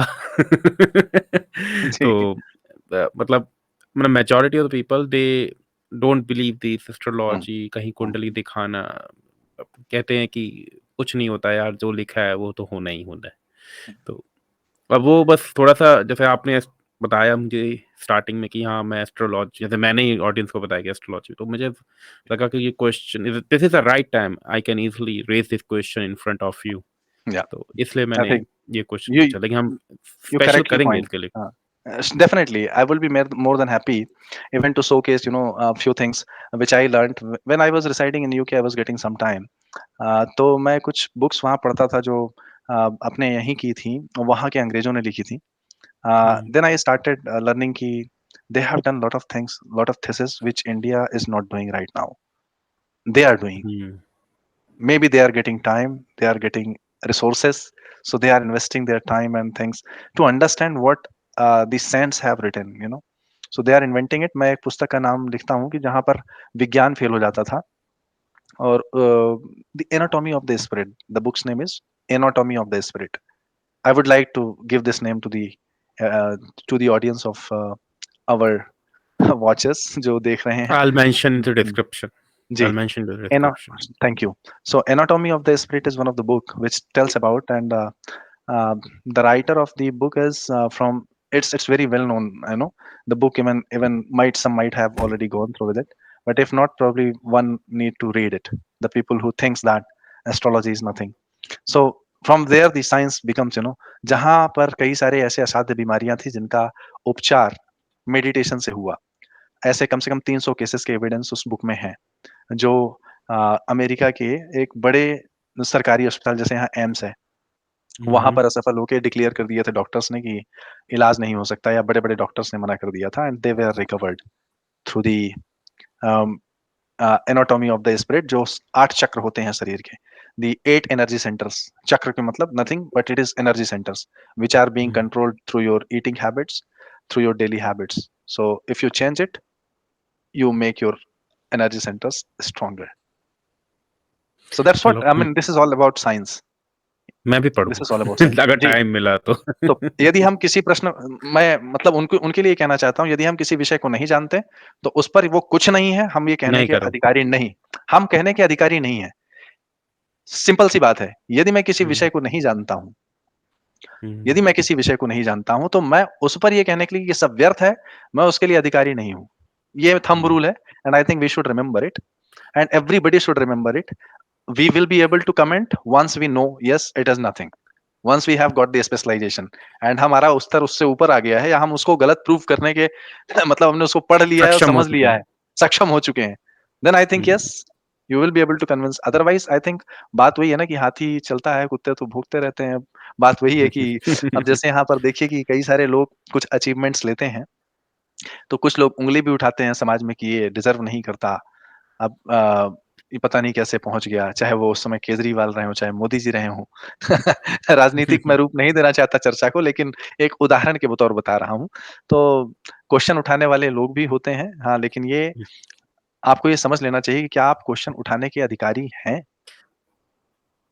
मतलब सिंपल वर्ड में बोला जाए, अगर आप किसी के ऊपर आप उनसे कोई क्वेश्चन पूछ रहे हो, एक कर्टसी मतलब दिखाकर, वो जी, गुड है। लेकिन आप उसके ऊपर सीधा एग्ज़ैक्टली, क्वेश्चन अगेंस्ट हो रहे हो उसको, तो वो गलत है। Exactly, until exactly. You will have a full knowledge, whatever knowledge that person does have and does gain that knowledge in in मेरे उस हिज और हर करियर। करेक्ट, मेरा उस क्वेश्चन का मतलब था कि प्रश्नवाचक चिन्ह उठाने का मतलब प्रश्न पूछने से नहीं था।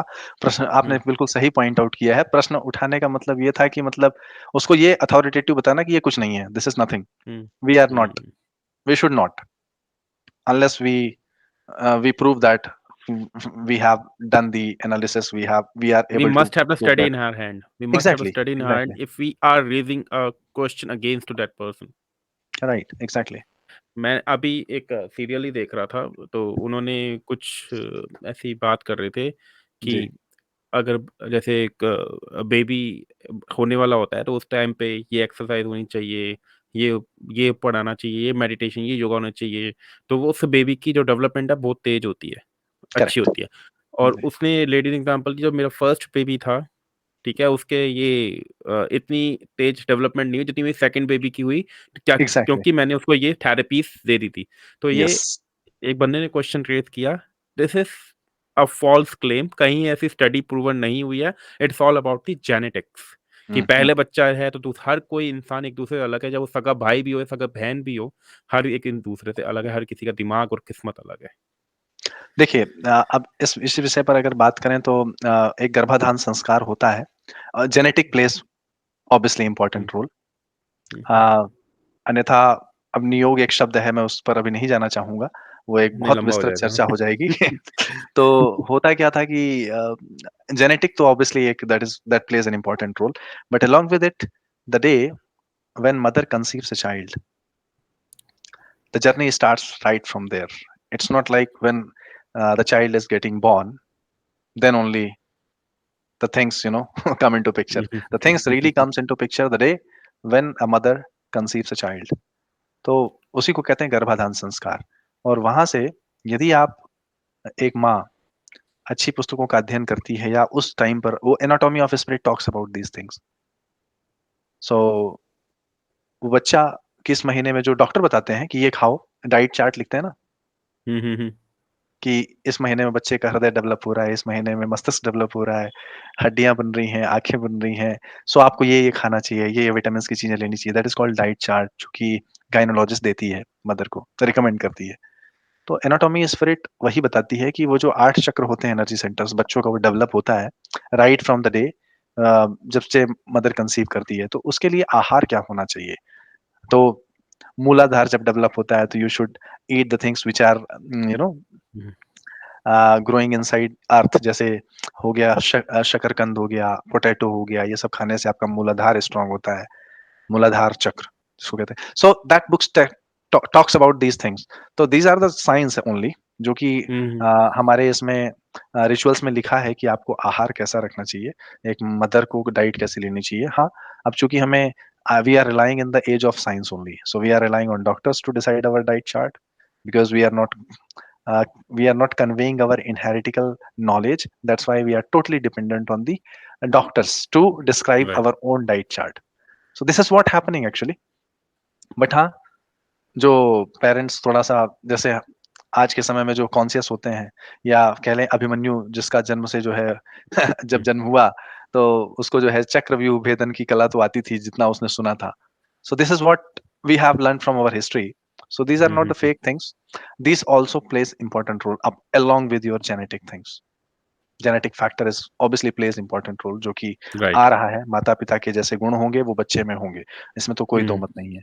लेकिन उसके साथ साथ आप किस एटमॉस्फेयर में किस माइंडसेट के साथ मदर बच्चे को कैरी कर रही है, that again plays important role.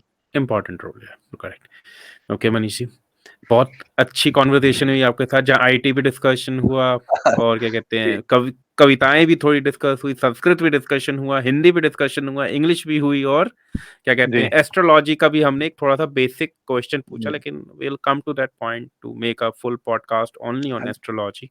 Sure, क्योंकि डेफिनेटली। मेरा भी बहुत इंटरेस्ट है और जो मेरे सर्कल में है, उनका भी बड़ा ही इंटरेस्ट है कि एग्ज़ैक्टली ये चीज़ें होती है, नहीं होती।